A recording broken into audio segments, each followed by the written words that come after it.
Hello everyone, welcome to the new lecture of Fluid Mechanics 2. In previous lecture, we have studied about the power transmission through pipe. I hope you have understood that topic clearly. Now we will move to the next topic, that is three reservoir problem. पिछले lecture में हमने power transmission through pipe के बारे में पढ़े थे। बहुत simple topic था, उसका न्यूमेरिकल भी देखे। आज जो हम पढ़ेंगे वो पढ़ेंगे थ्री रिजर्वायर प्रॉब्लम के बारे में। अब तक हमने जो न्यूमेरिकल्स देखे उसमें आपने देखते होंगे कि दो ही रिजर्वायर होते थे, जैसे कि ये एक ए होता था और दूसरा बी होता था, ठीक है ना। लेकिन जब तीन रिजर्वायर आ जाए, जैसे कि यहाँ पे आपको दिख रहा है ए बी सी, तब इस क्वेश्चन को कैसे सॉल्व करेंगे हम ये देखेंगे।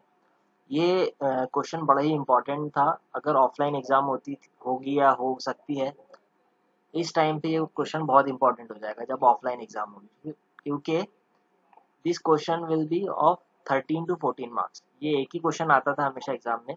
बड़ा न्यूमेरिकल है, थोड़ा सा बड़ा मतलब बहुत ही ईजी है, थोड़ा सा लेंदी है लेकिन ईजी बहुत है। तो ये ईजी न्यूमेरिकल था, थोड़ा सा लेंदी था, इसलिए इसका जो वेटेज था वो 3 to 14 मार्क्स का होता था। 13 to 14 marks, sorry 13 to 14 marks का होता था। इसका वेटेज इतना होता था, इसलिए ये जो क्वेश्चन ये बड़ा इंपॉर्टेंट हो जाता था और हमेशा आता था एग्जाम में। But because this might be the again the online exam may be there, so that's why this question may not come in exam. but अगर ऑफलाइन होगा, सिचुएशन कुछ भी हो सकती है, ऑफलाइन अगर होगा तो ये बड़ा इंपॉर्टेंट न्यूमेरिकल हो जाएगा। और इसमें छोटे छोटे से जो पार्ट्स हैं वो ऑनलाइन एग्जाम में भी पूछ सकते हैं, ठीक है। वो खैर हम यूनिट 1 का रिवीजन करेंगे तो मैं और आपको क्लियरली बताऊंगा। लेकिन अब इसका हम बड़ा न्यूमेरिकल देख लेते हैं। हो सकता है एग्जाम ऑफलाइन हो तो ये क्वेश्चन आ सकता है, ठीक है। बहुत ही ईजी है, इतना लेंदी है लेकिन इतना ईजी है कि काफ़ी आसानी से आपको समझ जाएगा, ठीक है। तो ये जो टॉपिक है इसको बोलते हैं थ्री रिजर्वायर प्रॉब्लम। ये जो टॉपिक है ये बोलते हैं थ्री रिजर्वायर प्रॉब्लम, ठीक है ना। मेन एग्जाम में इसका वेटेज 13 to 14 मार्क्स हो सकता था ऑनलाइन ऑफलाइन में, बट ऑनलाइन है तो इसका कुछ पार्ट्स पूछ सकता है। तो थ्री रिजर्वायर प्रॉब्लम में मैं आपको बताता हूँ। इसमें हम क्या करेंगे, मैं आपको इसकी टेक्निक बताऊंगा और डायरेक्ट एक न्यूमेरिकल सॉल्व करेंगे। बहुत ईजी है, आपको उसकी कोई स्टेप भी याद रखने की जरूरत नहीं। इतना ईजी है कि क्वेश्चन सॉल्व करते करते आप उसकी स्टेप याद रख सकते हो, ठीक है। चलो बताता हूँ, थोड़ा मैं आपको जूम कर देता हूँ सबसे पहले इसको। देखो यहाँ पे, ठीक है। थोड़ा सा अगर बोला तो और जूम कर देता हूँ, पहले और नहीं दिखता, ठीक है। आई होप आपको ये क्लियर विजिबल है। अच्छा एक चीज़ और, हाँ, मैं ये जो नोट्स डाल रहा हूँ या कोई जो न्यूमेरिक क्वेश्चंस ले रहा हूँ, ठीक है ना, इसमें अगर आपको कुछ विजिबिलिटी का प्रॉब्लम आ रहा है, कुछ नोट्स में क्लियर नहीं है या लैंग्वेज प्रॉब्लम कुछ ऐसा लग रहा है तो मुझे आप प्लीज़ बताइए, ठीक है। अब तक ऐसी कोई शिकायत आई नहीं है, बट अगर आपको लग रहा है कुछ दिख रहा नहीं है प्रॉब्लम तो बताना मुझे। हालांकि मैं सारी चीज़ें पढ़ के आपको बता रहा हूँ, ठीक है। देखो थ्री रिजर्वायर प्रॉब्लम में क्या होता है, तीन रिजर्वायर होते हैं, ठीक है ना, ए बी सी, ठीक है। ए बी सी तीन रिजर्वायर है। तीनों रिजर्वायर में क्वेश्चन में आपको क्या पूछेगा हमेशा, find out the discharge. Every time in question it will be ask about the कोई डिस्चार्ज, यानी कि Q1 Q2 Q3 क्या वैल्यूज हैं इनकी, यही प्रॉब्लम में पूछेगा हमेशा, ठीक है। अब इसमें देखो तीन रिजर्वायर दिख रहे हैं ए बी सी, तीनों का आपको एग्जाम में हमेशा से लेवल दिया रहेगा, ए का बी का सी का लेवल दिया रहेगा एक डेटम के हिसाब से। जैसे कि आप अज्यूम करो ये डेटम लाइन है, ये जो दिख रही है, अज्यूम करो ये डेटम लाइन है, तो इसमें देखो जो जेड ए जेड बी और जेड सी तीनों का जो डेटम से डिस्टेंस है वो दिया होगा एग्जाम में, क्वेश्चन में जो बोल सकते हो। अब इस क्वेश्चन में आपको करना क्या है, इस क्वेश्चन में आपको करना क्या है, देखो हमेशा क्या होगा, सबसे पहले ना आपको डायरेक्शन, दो डायरेक्शन हमेशा दे देगा न्यूमेरिकल में। पहला डायरेक्शन देगा, जैसे कि इसका अटैचमेंट समझो, देखो ए जो है वो जे से अटैच है, जे एक जंक्शन पॉइंट है, इसलिए हम इसको जे से डिनोट करेंगे। जे एक जंक्शन पॉइंट है जो कि ए से भी अटैच है, बी से भी अटैच है और सी वाले रिजर्वायर से भी अटैच है, ठीक है ना, तीनों रिजर्वायर से अटैच है। अब इसमें आप देखोगे ए से जे की तरफ तो आपको डिस्चार्ज दिख रहा है, वो Q1 ए से जे की तरफ जा रहा है, ठीक है ना। यहाँ पे देखो ध्यान से, ए से जे की तरफ जा रहा है, फिर आपको दिख रहा है कि जे से सी की तरफ जा रहा है, ठीक है ना। ये रिजर्वायर में आपको दिख रहा है कि डिस्चार्ज पहले ए से जे की तरफ जा रहा है, फिर जे से सी की तरफ जा रहा है, ठीक है। इस क्वेश्चन का सबसे जो इम्पोर्टेंट चीज़ है वो है Q2 का डायरेक्शन। हमेशा एग्जाम में ये एक ही तरह का क्वेश्चन आता है, इसमें आपको एक चीज़ याद रखना है कि Q2 का डायरेक्शन किस साइड में। क्या Q2 B से J की तरफ जा रहा है, ठीक है, या फिर जो Q2 है, ठीक है ना, वो कुछ इस तरफ जा रहा है J से B की तरफ या B से J की तरफ। आपको ये चीज़ ध्यान रखना है बस, ठीक है।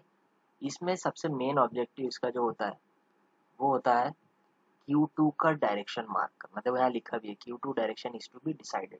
क्वेश्चन में आपको सबसे पहले स्टेप निकालना है Q2 किस दिशा में जा रहा है, क्या वो J से B की तरफ जा रहा है या B से J की तरफ जा रहा है। अब आप बोलोगे Q2 क्यों निकालना है, तो मैं आगे आपको बताऊंगा कि कंडीशंस किस तरह बनती है और Q2 क्यों निकालना है। तो आपको डायरेक्शन सबसे पहली स्टेप में डायरेक्शन ही निकालना पड़ेगा। अब देखो कैसा निकलेगा Q2। आपको सबसे पहले Q1 और Q3 की जो वैल्यूज है, देखो अगर Q1 ज़्यादा हुआ Q3 से, अगर ये Q1 की वैल्यू ज़्यादा हुई Q3 से, तो फ्लो जो होगा वो होगा J से B की तरफ। मैं इसका डायरेक्शन मार्क करता हूँ। देखो अगर Q1 की वैल्यू ज़्यादा हुई Q2 से, पहली कंडीशन पे ध्यान दो, Q1 की वैल्यू ज़्यादा हुई Q3 से sorry, Q1 is more than Q3, then क्या होगा, अगर ये Q1 ज़्यादा है Q3 से, तो फ्लो जो होगा वो J से B की तरफ जाएगा। आप बोलोगे कैसा होगा ऐसा, देखो कैसा होगा। अज्यूम करो कि Q1 ज़्यादा है, मतलब Q1 की वैल्यू अज्यूम करो कि समझो 30 है, अज्यूम कर लो 30 मीटर क्यूब पर सेकेंड, एक अज्यूम कर लो, ठीक है। और Q3 की वैल्यू है 20 मीटर क्यूब पर सेकेंड, है ना। 30 है और ये 20 है, ठीक है ना।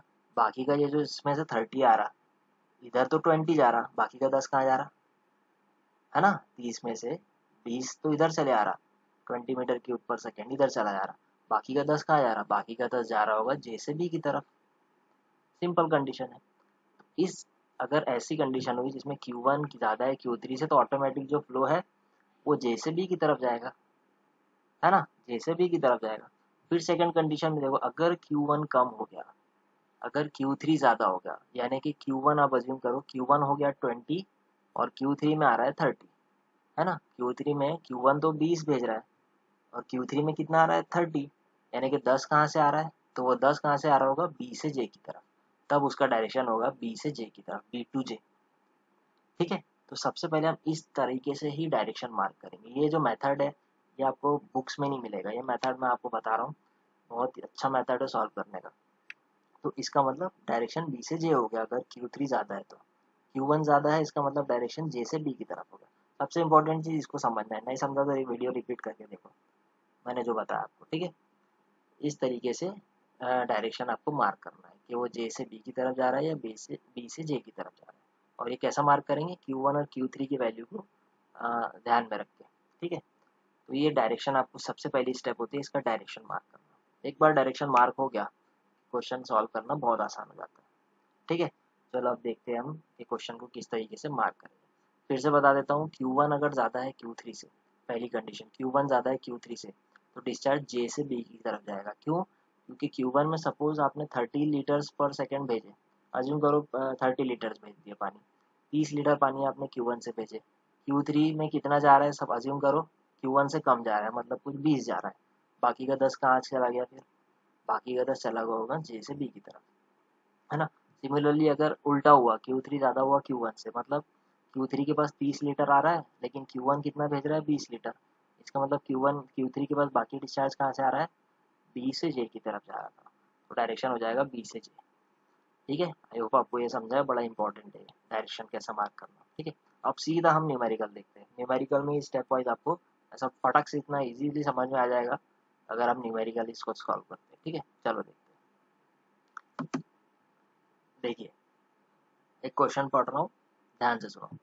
Three reservoirs A, B, C are connected at junction point J with water level 30 meter, 20 meter and 10 meter respectively.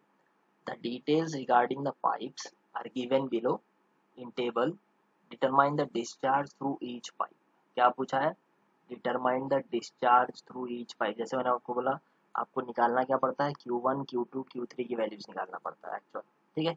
बाकी इसमें कुछ नहीं निकालना है, सिर्फ Q1, Q2, Q3 की वैल्यू निकालना है, ठीक है। तो फिर से पढ़ देता हूँ, तीन रिजर्वायर है, ए बी सी उनके नाम है, जो कि कनेक्टेड है एक जंक्शन पॉइंट जे से, ठीक है ना।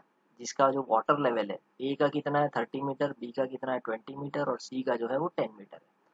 Details regarding the pipes are given below in table. Determine the discharge through each pipe. ठीक है, पाइप की डिटेल दी गई है। पाइप ए जे जो है, पाइप जो है ए से जे की तरफ जो जा रहा है उसका डायमीटर 1 मीटर है, लेंथ उसकी 3000 मीटर है और उसका जो फ्रिक्शन फैक्टर है 0.015 है। बी से जे की तरफ जो पाइप जा रहा है उसका डायमीटर 0.5 है, लेंथ 600 है और एफ 0.024 है। सी से जे की तरफ जो पाइप जा रहा है उसकी डायमीटर 0.6 है, लेंथ 1200 है और एफ जो है वो 0.02 है। ठीक है, ये डेटा है न्यूमेरिकल का। ठीक है, अब देखते हैं आगे किस तरीके से इसकी डायग्राम बनेगी। देखो डायग्राम आगे, मैं इसको भी थोड़ा ऊपर ही रखता हूँ। देखो यहाँ पे ए से जे की तरफ जो जा रहा है उसको हम बोलेंगे पहला पाइप। दूसरा पाइप जो बी से जे की तरफ जा रहा है, बी से जे की तरफ, ठीक है ना, बी से जे की तरफ जो जा रहा है उसे बोलेंगे दूसरा पाइप जिसका डायमीटर 0.5 है। सी से जे की तरफ जो जा रहा है दैट इज 0.6। ठीक है ना, ए बी बी जे सी जी, ये हमने पूरी डायमीटर इनके मार्क कर लिए। अब देखो यहाँ पे उनकी लेंथ भी है, उनका फ्रिक्शन फैक्टर भी है। अब सबसे इंपॉर्टेंट चीज़ न्यूमेरिकल में एक चीज़ ध्यान दो, यहाँ पे देखो कुछ दिया है, रिजर्वायर का जो लेवल है, वाटर लेवल, वो कितना है, ए का 30 मीटर है। तो हम क्या करेंगे, बी का ए का 30 मीटर, बी का 20, सी का 10 है ना। तो हम क्या करेंगे, सबसे पहली स्टेप क्या होगी इसमें, हम एक डेटम लाइन मार्क कर देंगे। देखो एक डेटम लाइन मार्क हो गई। इसमें देखो ए का कितना था 30 मीटर, सो जेड ए की और एच ए, जेड ए बोलो या एच ए बोलो एक ही बात है, हम इसको एच ए बोलते हैं, हेड एट ए। तो डेटम लाइन से एच ए कितना आ रहा है 30 मीटर, क्योंकि क्वेश्चन में दिया है ना, देखो क्वेश्चन में दिया है ए का कितना है 30 metre, 20 metre, 10 metre respectively. So datum से H A 30 metre, H B 20 metre और एच सी 10 मीटर क्वेश्चन में दिया हुआ है, ए बी सी का लेवल। ठीक है ना, एच ए कितना है 30 metre, H B 20 metre, H C 10 metre है। ठीक है, अब यहाँ पे ध्यान दो, ये सारे जो कनेक्टेड है वो एक जंक्शन पॉइंट जे से कनेक्टेड है ना, जंक्शन पॉइंट जे से कनेक्टेड है। ठीक है ना, ए जे बी जे सी जे। ठीक है, तो जे वाला जो पॉइंट है उसको हम डेटम से एच जे मार्क करेंगे, नाम याद रखो, एच जे के जैसा इसको मार्क करेंगे। ठीक है, अब देखो यहाँ पे, अब आप देखोगे कि यहाँ पे सर बोलोगे आपने तो इसका डायरेक्शन मार्क कर दिए, जे से बी की तरफ जा रहा है। एक्चुअली जब न्यूमेरिकल सॉल्व होने के बाद मैं इसमें डायग्राम में मार्क किया था। ठीक है ना, अभी अज्यूम करो कि आपको डायरेक्शन नहीं पता है, ये कोई डायरेक्शन नहीं है, आपको पता नहीं है अभी। ठीक है, ऐसा अज्यूम करो। ठीक है ना, क्योंकि क्वेश्चन सॉल्व हो गया था उसके बाद ये मार्क किया गया है। अब आपकी सबसे पहली स्टेप है डायरेक्शन निकालना कि क्या फ्लो जे से बी की तरफ जा रहा है या बी से जे की तरफ जा रहा है। ठीक है, ये जो मार्क किया हुआ है सॉल्व करने के बाद मार्क किया है। ठीक है ना, तो आपको अभी अज्यूम करोगे आपको पता नहीं है कि फ्लो जे से बी की तरफ जा रहा है या बी से जे की तरफ जा रहा है, तो इसको कैसे सॉल्व करेंगे। देखो देखो इसमें सबसे पहली स्टेप क्या होती है, देखो सबसे पहले आपको जो जैसे मैंने आपको बताया, you have to fix the direction of Q2। आपको अज्यूम करना है कि आपको Q2 का डायरेक्शन पता नहीं है, क्योंकि न्यूमेरिकल में आप अज्यूम करो कि Q2 का डायरेक्शन आपको पता है नहीं, और एक्चुअली में नहीं पता है उसका डायरेक्शन, क्या डिस्चार्ज जे से बी की तरफ जा रहा है या बी से J. So first of all you have to fix the direction of Q2। Direction Q2 का फिक्स करने के लिए इसको किस तरह सॉल्व करना है, देखो आपको क्या करना पड़ेगा, अज्यूम करेंगे हम कि एच जे, यानी कि ये जो एच जे है ना, ये जो जंक्शन का जो डिस्टेंस है डेटम से, एच जे जो है, जो हाइट है, वो किसके बराबर है, एच बी के। हम अज्यूम कर रहे हैं, ये कंडीशन है, देखो उसको सॉल्व करने का तरीका है। ठीक है, हम सबसे पहले क्या अज्यूम करेंगे कि एच जे जो है वो एच बी के बराबर है, ये लेवल जो है एच जे का बी के बराबर है, अज्यूम कर रहे हैं हम, ऐसा है नहीं, हम अज्यूम कर रहे हैं। ठीक है ना, हम ऐसे सबसे पहले ऐसे सेंटर वाले रिजर्वायर को अज्यूम करो, क्योंकि सेंटर वाले रिजर्वायर का, सेकेंड वाले रिजर्वायर का कुछ भी हमारे पास अभी नहीं है कि उसका डायरेक्शन, क्योंकि हमको उसी का डायरेक्शन निकालना है ना, इसलिए हम अज्यूम कर रहे हैं कि जे जो है वो बी के बराबर है। तो सबसे पहले हमने अगर ऐसा अज्यूम किए तो एच जे की वैल्यू कितनी हो जाएगी, क्योंकि एच बी 20 मीटर है, तो एच जे की वैल्यू कितनी हो जाएगी, 20 हो जाएगी। एच जी की वैल्यू ऐसा तो नहीं है आपके पास, लेकिन क्योंकि आपने अज्यूम किए H J is equal to H B, then H J will become 20 metre because H B is 20। ठीक है ना, सो अज्यूम करेंगे सबसे पहले ये कंडीशन। जैसे ही आपने ये कंडीशन को अज्यूम किया, नेक्स्ट स्टेप आपको क्या करनी है, आपको निकालना है H F one. H F one क्या होगा, देखो यहाँ पे ये जो पॉइंट जे है, ठीक है ना, ये जो पॉइंट जे है और ये जो लेवल है यहाँ पे मार्क कर देता हूँ, ये देखो ये जो लेवल जा रहा है और ये जो डिस्टेंस ये वाला जो होगा, ये जो डिस्टेंस हो जाएगा यहाँ से, ठीक है, ये जो डिस्टेंस हो जाएगा ये हो जाएगा एच एफ वन। सिमिलरली अगर इसको मैं और कंटिन्यू कर दूँ, इसको मैं और कंटिन्यू कर देता हूँ, अज्यूम करिए कि इस तरीके से, तो ये जो डिस्टेंस हो जाएगा इसका लेवल, देखिए यहाँ पे ये लेवल और ये इसके बीच में, इसको मैं थोड़ा सा, ठीक है, ये पहला हो गया लेवल का। सेकंड देखो ये एच बी का जो लेवल आ रहा है और जे का जो लेवल आ रहा है, ठीक है ना, ये जो डिस्टेंस हो जाएगा एच बी और जे का लेवल वो हो जाएगा H F to. Similarly H F three क्या हो जाएगा, सी और ये जे का डिस्टेंस, सी और ये जे का डिस्टेंस एच एफ थ्री हो जाएगा। ठीक है ना, समझे, बहुत ईजी है। जैसे आप एच एफ वन निकालोगे तो पहले वाले रिजर्वायर का डिस्टेंस किससे, हाइट किससे, जे से, ठीक है ना, जे से हाइट, इसको मैं और डिलीट कर देता हूँ, ठीक है। तो ये पहले वाले का डिस्टेंस है ना, ए का जो लेवल डिस्टेंस है जे से। सिमिलरली एच एफ टू क्या हो जाएगा, बी के लेवल का डिस्टेंस जे से। सिमिलरली एच एफ थ्री क्या हो जाएगा, सी के लेवल का डिस्टेंस जे से। इस तरीके से हम इसको हेड लॉस निकालते हैं, फ्रिक्शन लॉस निकालेंगे, जो कि कंडीशन आपको पता थी पहले से, ठीक है। तो आपको पता चल गया एच एफ वन क्या है। सो सबसे पहले हम निकालेंगे एच एफ वन। अज्यूम किए कि एच जे एच बी बराबर है, अज्यूम किए। सबसे पहले एच एफ वन निकालेंगे, तो कैसे निकलेगा एच एफ वन, जैसे मैंने आपको बताया, एच ए माइनस एच जे, तो ये लेवल मिल जाएगा आपको, बी ए और जे का लेवल मिल जाएगा, है ना। एच ए में से अगर एच जे माइनस करेंगे, फिर से मैं डायग्राम बना देता हूँ, देखो ये लेवल हो गया इसका,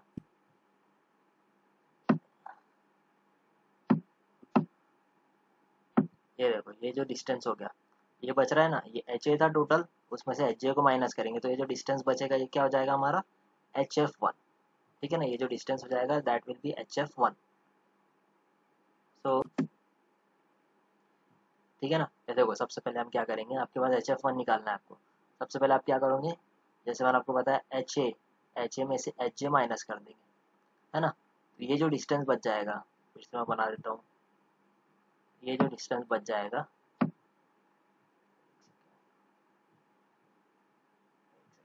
ये जो डिस्टेंस बच जाएगा आपका, ठीक है ना, ये हो जाएगा हमारा एच एफ वन। फिर से मैं रिपीट कर रहा हूँ ये चीज़ों को, ये हो जाएगा एच एफ वन, ठीक है ना, ये डिस्टेंस एच एफ वन हो जाएगा। एच एफ वन निकालते वक्त देखो, सबसे पहले आपको एच एफ वन कैसे निकालेंगे, एच ए माइनस एच जे, ठीक है ना। एच ए माइनस एच जे आपने किया, एच ए कितना था 30 मीटर, एच जे था 20 मीटर, बचा कितना 10 मीटर। इसका मतलब एच एफ वन कितना आ रहा है 10 मीटर, ठीक है ना। अब एच एफ वन आपके पास है, तो आपके पास एच एफ वन का फॉर्मूला याद होगा आपको, F L Q square upon 12.1 D raise to power 5, है ना। इसके दो फार्मूले एच एफ के, एक F L V square upon 2 G D भी है, लेकिन वो फार्मूला हम यहाँ इसलिए यूज़ नहीं कर रहे क्योंकि यहाँ पे हमको वेलोसिटी से कोई लेना देना नहीं है, हमको हमेशा इसमें डिस्चार्ज पूछा जाएगा, इसलिए तो इन टर्म्स ऑफ डिस्चार्ज वाला जो फार्मूला है उसे मैं यूज़ करूँगा हमेशा। तो F L Q square upon 12.1 D raise to power 5, ये डिस्चार्ज का फार्मूला है। तो मैं डिस्चार्ज का फार्मूला यूज़ करके अगर देखता हूँ अब क्या होता है, तो एच एफ वन कितना आ रहा है 10 आ रहा है, अज्यूम कर रहे हैं, ये सारा हम अज्यूम कर रहे हैं अभी, ठीक है, 10 आ गई, ठीक है ना। अब एफ की वैल्यू क्या आ गई, ये तो यहाँ पे न्यूमेरिकल में दिया हुआ है, फ्रिक्शन की वैल्यू न्यूमेरिकल में दिया हुआ है, F one F two F three 0.015। तो हम क्या करेंगे, एफ की वैल्यू रख देंगे 0.015 इंटू एल, एल की वैल्यू कितनी है 3000, ये भी दिया हुआ है, देखो लेंथ भी दिया हुआ है पाइप की, ये देखिए पाइप की लेंथ भी 3000 दिया है, डायमीटर 1 मीटर दिया है, सारी चीज़ें अवेलेबल है आपके पास, ठीक है। तो हम क्या करेंगे अभी, F L Q square upon 12.1 D raise to power 5, सारी वैल्यू, डायमीटर भी 1 मीटर दिया है, सारी वैल्यूज पुट करो और एच एफ की वैल्यू 10 रख दो, क्योंकि यहाँ पे अज्यूम करके हमने 10 निकाले। तो आपके पास एक वैल्यू आ रही है क्यू वन की, कितनी आ रही है 1.64, 1.64 मीटर क्यूब पर सेकेंड, ये आ रही है क्यू वन की वैल्यू, ठीक है ना। अब आप बोलोगे सर क्यू वन निकल गया, अब तो आसान हो गया। ये जो क्यू वन है ये एक्चुअल आंसर है ही नहीं, ये क्यू वन हम अज्यूम कर रहे हैं क्योंकि हमने यहाँ पे एच अज्यूम की है वैल्यू। क्यू वन हम इसलिए निकाल रहे हैं ताकि हम Q1 और Q3 की वैल्यू निकाल पाए। अगर आप Q1 और Q3 की वैल्यू निकाल लोगे तो आपके लिए क्या आसान हो जाएगा, डायरेक्शन मार्क करना। हमारी अभी जो स्टेप है वो सिर्फ और सिर्फ डायरेक्शन मार्क करने की है, क्या वो फ्लो जे से बी की तरफ जा रहा है, बी से जे की तरफ। पहले स्टेप में मैंने आपको बताया कैसा डायरेक्शन मार्क करेंगे, Q1 ज़्यादा है कि Q3 ज़्यादा है ये देखना है। तो ये जो Q1 का आंसर है ये एक्चुअल आंसर नहीं है, ये सिर्फ डायरेक्शन निकालने के लिए मार्क करने के लिए, ठीक है। तो अज्यूम करो कि Q1 जो हम डायरेक्शन मार्क करने वाला Q1 निकाल रहे, तो वो आ रहा है 1.64 मीटर क्यूब पर सेकेंड। सिमिलरली अब हम क्या करेंगे, एच एफ टू की तरफ मूव करेंगे। HF2 मतलब ये जो B और J का जो लेवल है, तो जैसे ही आपको पता है कि HJ और HB तो बिल्कुल सेम है, HJ और HB अगर बिल्कुल सेम है तो 20 - 20 मतलब HF2 0 हो गया, ठीक है ना। HF2 0 हो गया। अगर HF2 0 हो गया तो QB की वैल्यू भी क्या हो जाएगी, पूरी Q2 की वैल्यू भी 0 हो जाएगी। हम अज्यूम कर रहे हैं ये Q2 एक्चुअली में 0 नहीं है, ठीक है ना।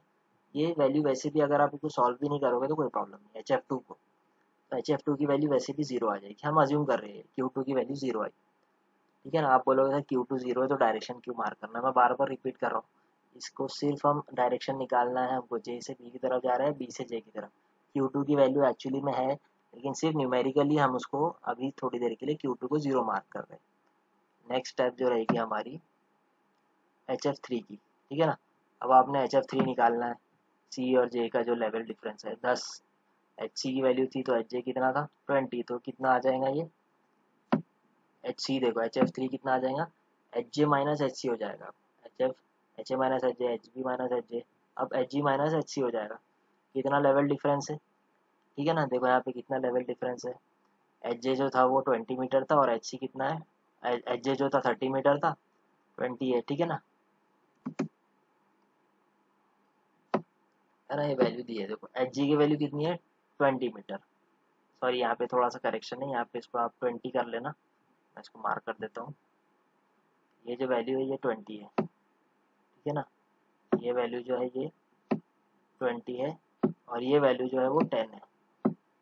फिर भी आंसर 10 ही आ रहा है, थोड़ा सा ये करेक्शन कर लीजिए इसको। ये जो एच जे की वैल्यू है 20 है ना, एच जे की वैल्यू 20 है। और यहाँ पे देखोगे तो ये जो वैल्यू है हमारी एच सी की, ये 10 मीटर है। एच सी की वैल्यू देखोगे तो 10 मीटर है ना, एच जे की 20, एच सी 10, तो डिफरेंस कितना आ रहा है, डिफरेंस वही आ रहा है 10 मीटर ही डिफरेंस आ रहा है, बस वैल्यू थोड़ी सी इधर उधर हुई, तो 10 मीटर ही आएगा। ये 20 हो जाएगा एच जी और एच सी 10 है, तो आंसर आ रहा है 10 मीटर, ठीक है, 10 मीटर आ गया आंसर। फिर सिमिलरली हम एच एफ वाला फॉर्मूला लगाएंगे, एफ एल क्यू स्क्वायर वाला। यहाँ पे क्या रख देंगे हम, एफ एल 2Q3 स्क्वायर हो जाएगा, क्योंकि एच एफ 3 ले रहे ना, तो H F 3 is equal to 10, ठीक है ना। यहाँ पे आ जाएगा F3 × L3 × Q3 square divide by 12.1 D3 raised to power 5, क्योंकि हम एच एफ 3 के लिए ले रहे हैं तो सारे थर्ड वाले लेंगे हम। इसको सॉल्व करने के बाद आपका इक्वेशन आ रहा है Q3 की जो वैल्यू आ रही है वो आ रही है 0.626, ठीक है। Q3 कितना है 0.626, इसका मतलब Q1 ज़्यादा है Q3 से, है ना। कंडीशन देखो Q1 की वैल्यू ज़्यादा है Q3 से, यानी कि जब Q1 की वैल्यू ज़्यादा होगी Q3 से तो डिस्चार्ज कहाँ से होगा, J से B की तरफ। आप बोलोगे कंडीशन मैं पहले ही बता चुका हूँ, देखो अगर Q1 की वैल्यू ज़्यादा होगी Q3 से तो डिस्चार्ज होगा J से B की तरफ। कैसा होगा ये भी एक्सप्लेन किया हूँ स्टार्टिंग में, सिर्फ आपको निकालना था Q1 Q3 की वैल्यू। आपने प्रूव कर दी कि Q1 ज़्यादा है Q3 से, आपने अभी वैल्यू निकाले, ठीक है। आपने अभी वैल्यू निकाले, देखो Q1 ज़्यादा आया 1.64, Q3 से 0.626, इसका मतलब Q1 से ज़्यादा है Q3 से, इसका मतलब discharge is from J to B। Discharge अब कहाँ से कहाँ हो रहा है, ये देखो यहाँ पे डिस्चार्ज कहाँ से कहाँ हो रहा है, J से B की तरफ, ये इस तरफ झुक जाएगा बाद में, J से B की तरफ जा रहा है, इसलिए हमने इसको एरो इस तरफ मार्क कर दिया, J से B की तरफ जा रहा है।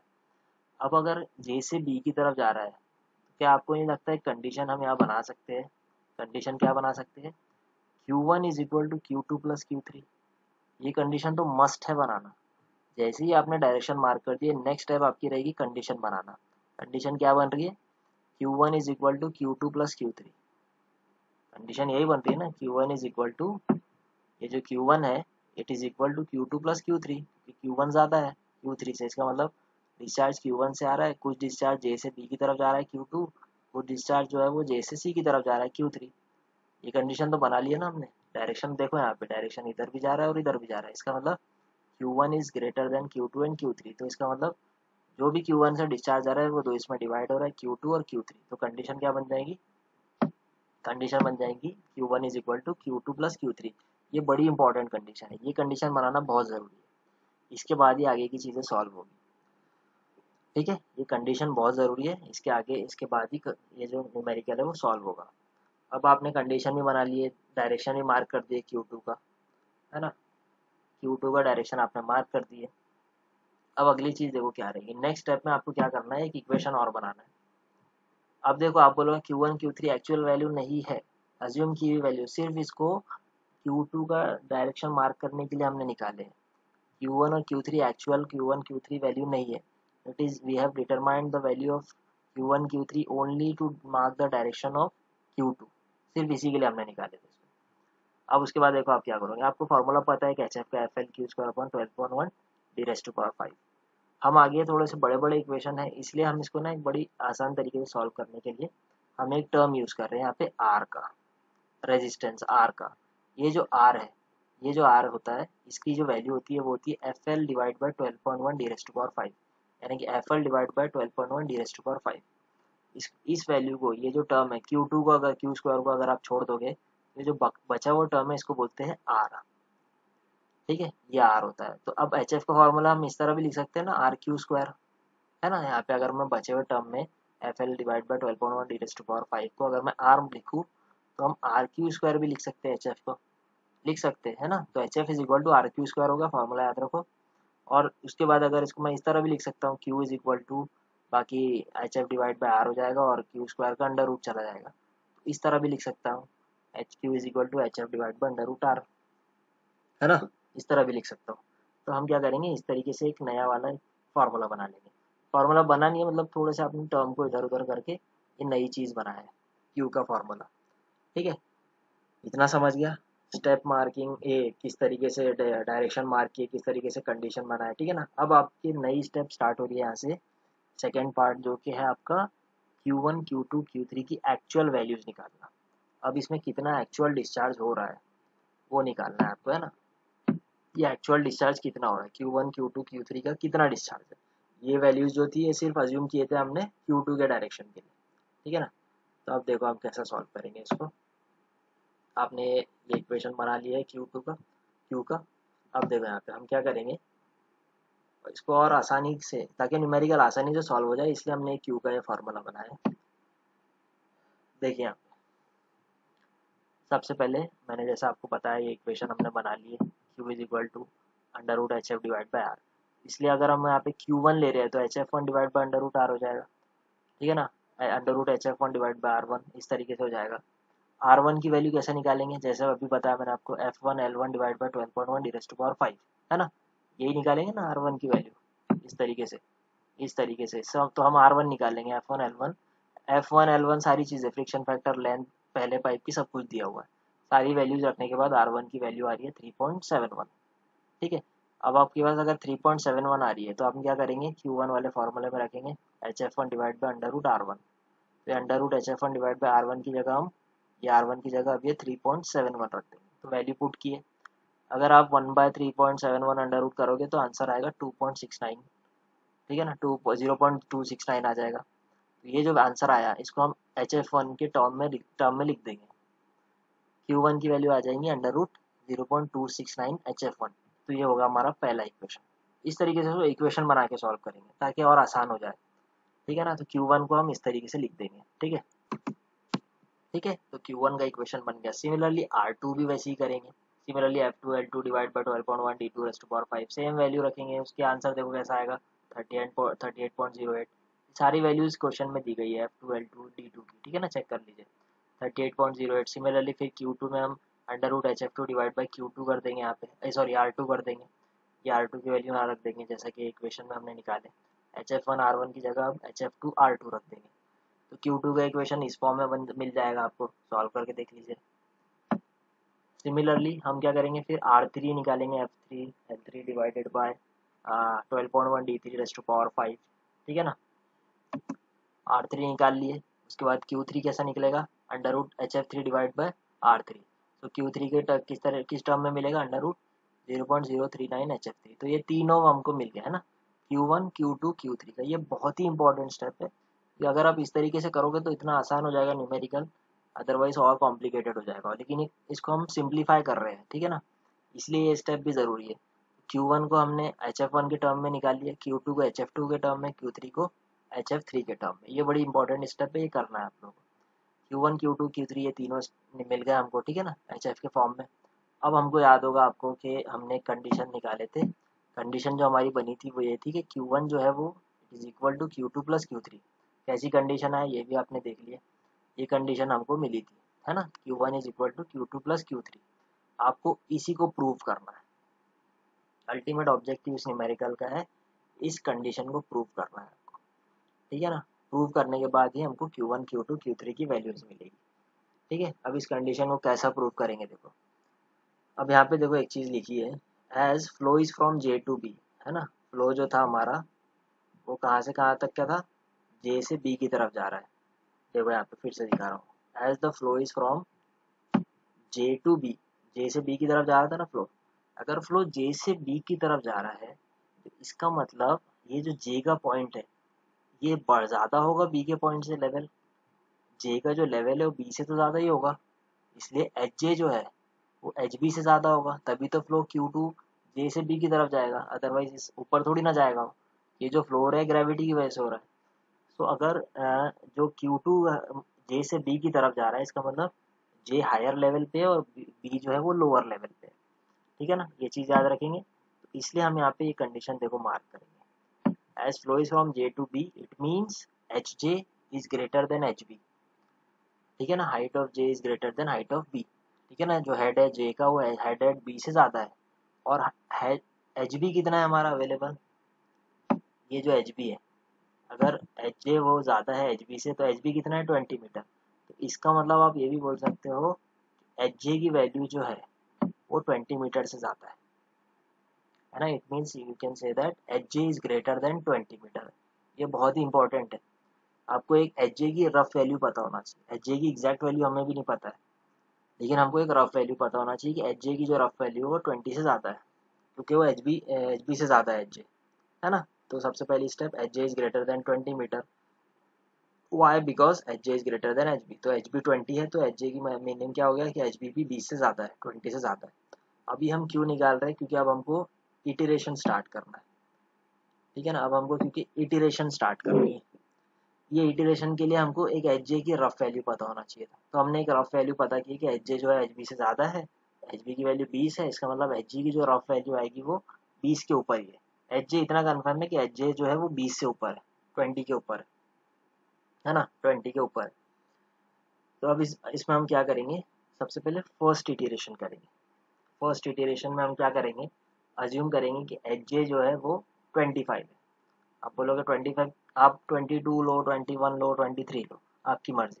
हमने यहाँ पे अज्यूम किया कि 25 है, क्योंकि हमको इतना तो पता है कि एच जे 20 से ज़्यादा है। हम 15 नहीं ले सकते, 18 नहीं ले सकते, 19 नहीं ले सकते, 20 नहीं ले सकते, क्योंकि 20 से ज़्यादा है।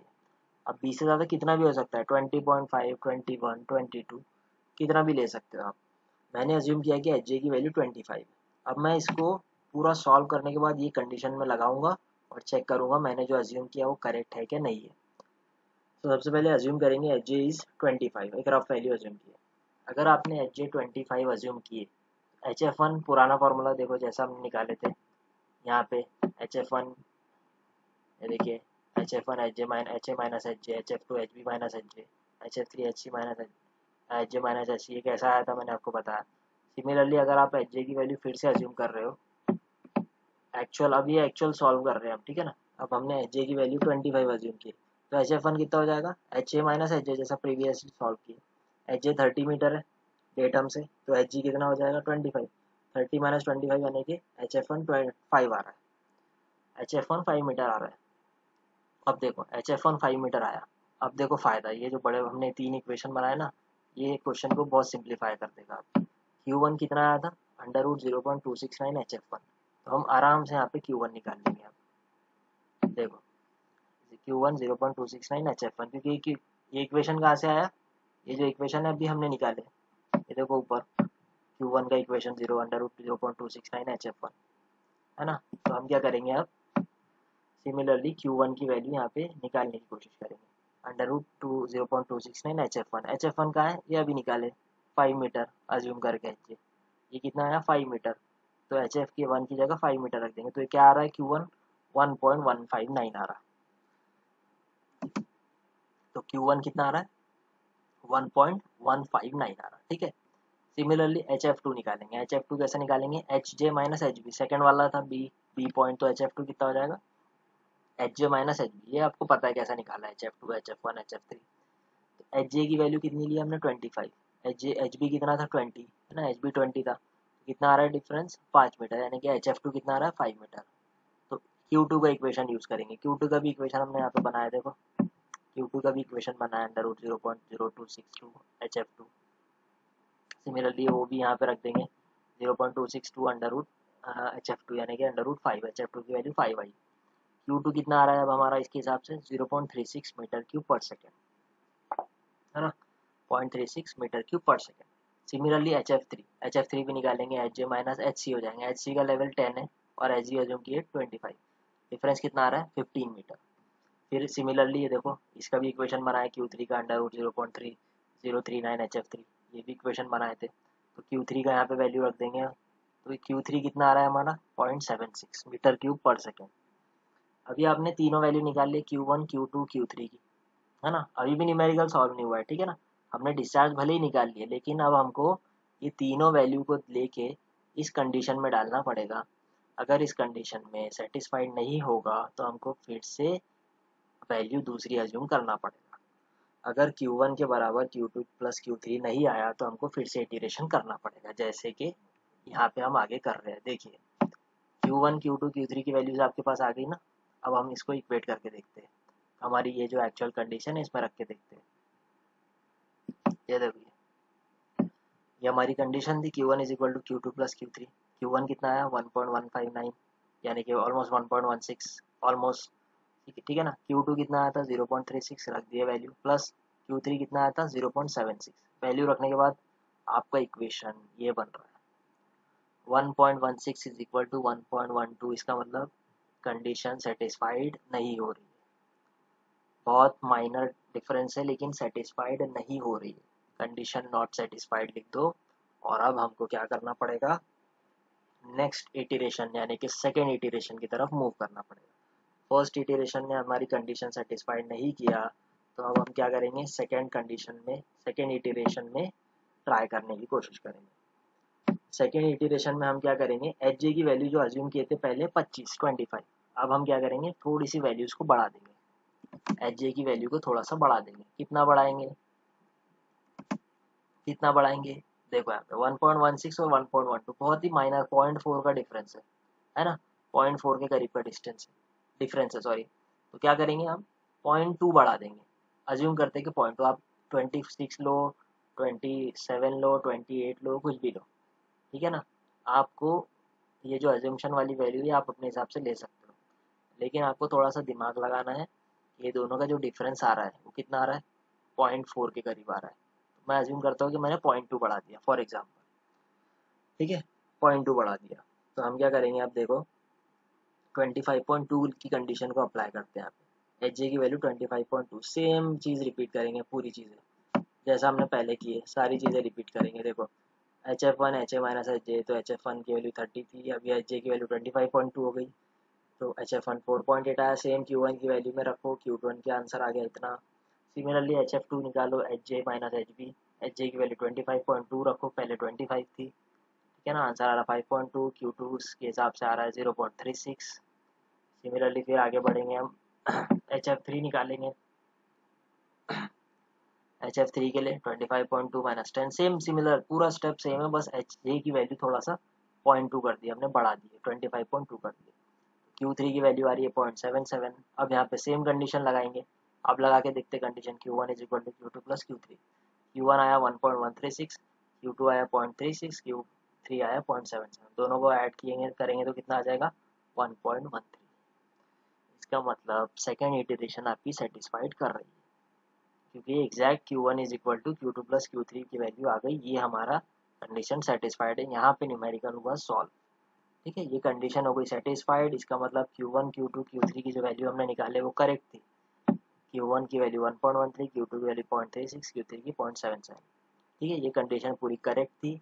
HF1 की जो वैल्यू हमको मिलेगी वो ये वाली लेंगे हम, जो कंडीशन ने सेटिस्फाइड करी है। HF1 जो आएगा हमारा वो आएगा 4.8, HF2 आएगा 5.2, ठीक है ना, और HF3 जो आएगा वो आएगा हमारा 15.2। तो ये कंडीशन पूरी सेटिस्फाइड हो गई, Q1 Q2 Q3, ये है एक्चुअल आंसर।